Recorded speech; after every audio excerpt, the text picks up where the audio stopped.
Hi y'all.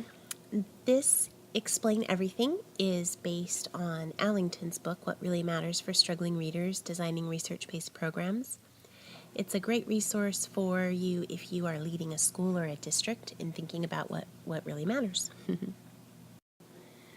So Allington's book contains major research that kind of points to these big things that he says about what we need to do for struggling readers.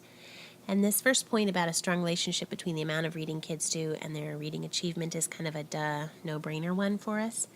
But this piece was published in Reading Research Quarterly in the 80s. It was a pivotal piece by these authors. They had over 150 fifth grade students write down what they did, their activities each day. And those who recorded reading books the most during the time of this study, they recorded it between 8 and 26 weeks of activities for these kids. Those who reported reading the most had the best reading achievement as based on standardized test scores.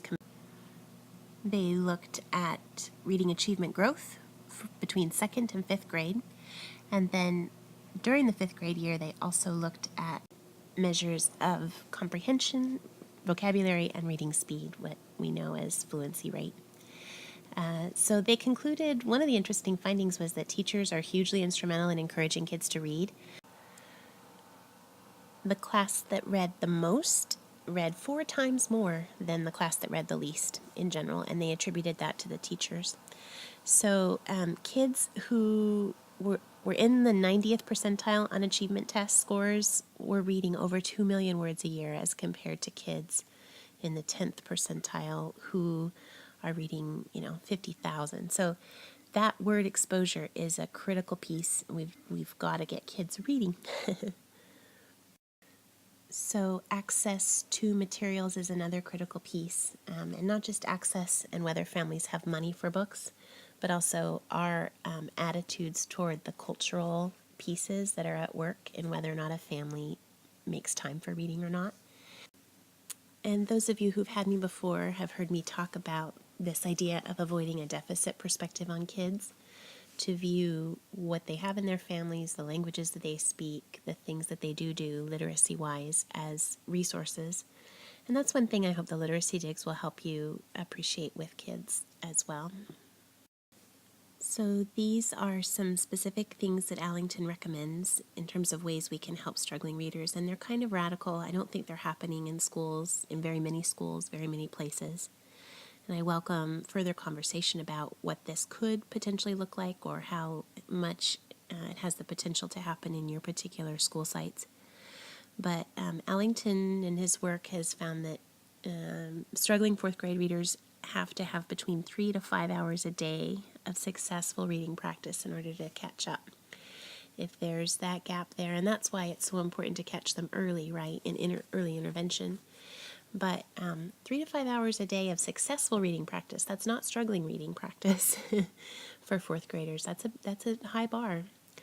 But if you look at what we do in schools, we spend a lot of time giving directions, waiting, doing transitions. And so how can we capitalize on those previously wasted opportunities to get kids reading?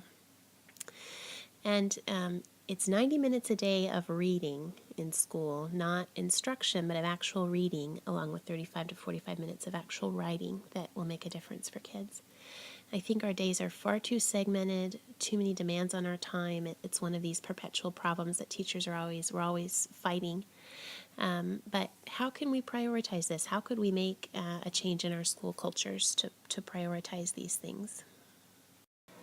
So in addition to a good chunk of time every day to read and write, we need to make sure that we're doing high interest stuff with kids, and that this reading volume is just as important as these thoughtful literacy proficiencies. And those of you who've taken taken 530 with me, remember Guthrie and Corey, concept-oriented reading instruction. His work is committed to this engagement and interest piece.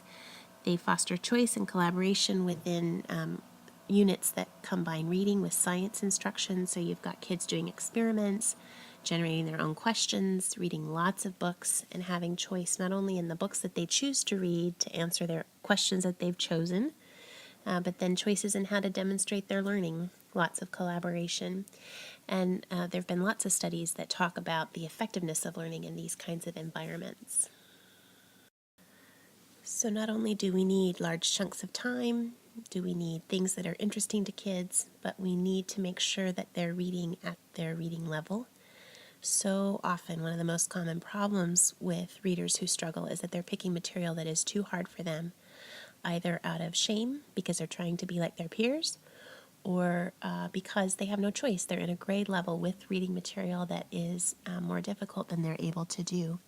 So one of the most important things we can do for kids is to make sure that we're pulling reading material that fits where they are, because this success begets success. There's no way they can get better at reading if they're constantly served up stuff that is just too hard for them. Academic gains will always be low if the tasks are too difficult. And if you think about any area of your life, if you're trying to learn a new language, if the language piece that you're studying is just so far beyond anything you can comprehend, you're not going to grow, you're not going to make gains. So all students need appropriate text all day long, and this is probably one of our biggest challenges as reading teachers. Here on this final point, when I say caught student, that's the same as what I mean by your child that you're tutoring this semester. Please do try and make sure that they're reading appropriate reading material with you especially, but think about how this can carry over into their daily school life too. This is a reiteration of the importance of choice from Guthrie's work, that kids have access to interesting texts and choice about what they read, choices about who they read with and how they read, whether it's with a buddy, with a whisper phone. There's all sorts of age-appropriate strategies that I think we'll also have in Beer's book that will help us think about this idea of choice in school. We know it's important, but so often school kind of drives everybody in the same direction. So thinking about choice requires us to think out of the box sometimes, but it really is worth it. And lastly, I encourage you to think about what you can learn from families in this process. Allington talks about the importance of strong homeschool connections, which again is something we talk about a lot and we know is important, but how do we do it? You might build a bridge, an unexpected bridge for yourself and for your child that you're tutoring this semester if you can talk with their parents. Call them up and say, I'm working with your child for about 10 hours or 15 hours this semester. I would love to know some things about him or her, and see what you learn.